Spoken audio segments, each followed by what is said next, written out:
దీని మీద ఫస్ట్ ఇది ఎలా బయటకు వచ్చింది, గవర్నమెంట్ ఫామ్ అయిన కొత్తలో గౌరవ ముఖ్యమంత్రి గారు ఎన్డీఏ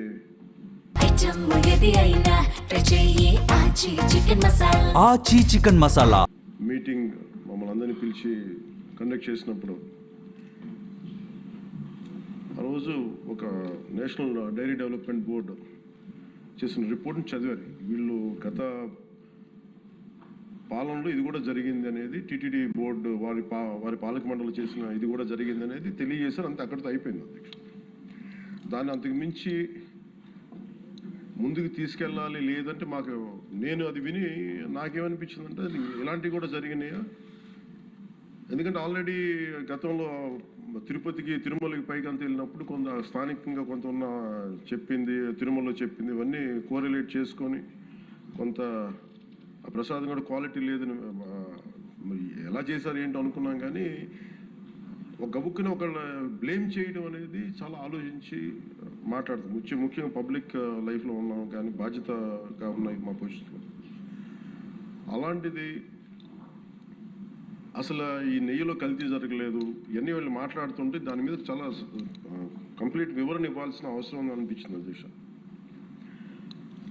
ముఖ్యంగా గత ప్రభుత్వ పాలనలో ఉన్నప్పుడు ఎక్కడా కూడా దేవాలయాల మీద దాడులు జరిగినా ఇంకోటి జరిగినా ఎక్కడా కూడా మేము దోషుల్ని పట్టుకోండి అని చెప్తా వచ్చాం తప్ప ఎక్కడా కూడా మీరు చేయించారని కానీ మీరు ఉన్నారని కానీ ఎక్కడ ఎందుకంటే తక్కువ అలా కూర్చోబెట్టి ఎలా పడితే అలా మాట్లాడటానికి బాధ్యత ఉంటాం కాబట్టి అలా మాట్లాడలేము. అలాగే ఇది కూడా గౌరవ ముఖ్యమంత్రి గారు రోజు ఎన్డీఏ సభలో చెప్పినప్పుడు మాకు కూడా ఏమనిపించిందంటే దీన్ని ఎలాగా అడ్రస్ చేయాలో నాకైతే ఇంటికి వెళ్ళాక నాకు అర్థం కాలేదు. ఇలాగ యానిమల్ ఫ్యాక్ట్ కూడా కలిసి ఇది ఎన్డీడీబీలో వచ్చింది అని నేషనల్ డైరీ డెవలప్మెంట్ బోర్డు దాంట్లో. సో ఇవన్నీ కూర్చోబెట్టి మాట్లాడుతున్నప్పుడు నేను తర్వాత మార్నింగ్ నేను ట్వీట్ చేశాను అధ్యక్ష. దాని మీద ఎందుకు ట్వీట్ చేయాల్సి వచ్చిందంటే వరుసగా నన్ను ట్యాగ్ చేస్తే చాలా మెసేజ్లు వస్తూ ఉన్నాయంట. నా ఆఫీస్ నుంచి అన్ని పంపించేటప్పటికి నేను చూసాను ఏం జరిగిందంటే మీరు ఎవరు మాట్లాడరేంటి, ఇలాంటి రిపోర్ట్ ఉన్నప్పుడు కూడా మీరు ఎవరు మాట్లాడరు ఏంటంటే అప్పుడు నా ఉద్దేశం ఏముందంటే ఇది ఈ దేవాలయాలు జరిగే ఇలాంటివన్నీ ఇవన్నీ కూర్చోబెట్టి దీనికి ఒక రక్షణ ఒక సనాతన ధర్మ రక్షణ బోర్డు లాంటి ఉంటే బాగుంటుంది. ఎందుకంటే ఇలాంటి కూర్చోబెట్టి చాలా న్యూట్రల్గా చాలా ఆబ్జెక్టివ్గా చేయొచ్చు ఇవి అనే ఉద్దేశంతో నేను పెట్టాను అధ్యక్ష. నాకు గిల్ట్ ఎక్కడొచ్చిందంటే అరే ఇవన్నీ మనకి లాస్ట్ 2-3 ఇయర్స్ మా టెంపుల్ దగ్గర తిరుమలకి వెళ్ళినప్పుడు కూడా గౌరవ మంత్రివర్యులు మనోహర్ గారు మేము వెళ్ళినప్పుడు మా దృష్టికి చాలామంది తీసుకొచ్చారు అధ్యక్ష. మేమే 2-3 పర్యాలు మేమే మాట్లాడుకున్నాం. సో నాకు అవన్నీ గుర్తొచ్చి అరే మనకి తప్పు జరిగింది తెలిసి మనం దాన్ని సరిగ్గా తీసుకెళ్ళకపోయిన ఒక పశ్చాత్తాపంతో నేను ఒక దీక్ష చేశాను అధ్యక్ష. ఆ తర్వాత దాన్ని అందరూ అన్ని రకాలుగా తీసుకెళ్ళారు సార్ 3 పార్టీస్.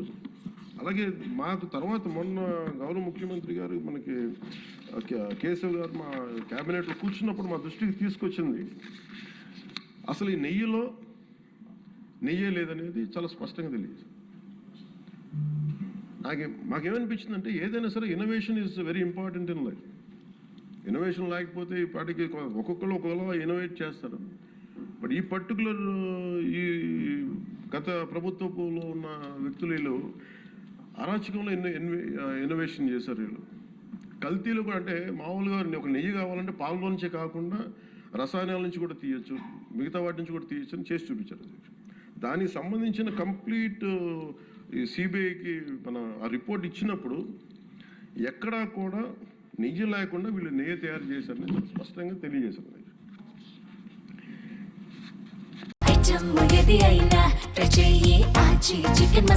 ఆచి చికెన్ మసాలా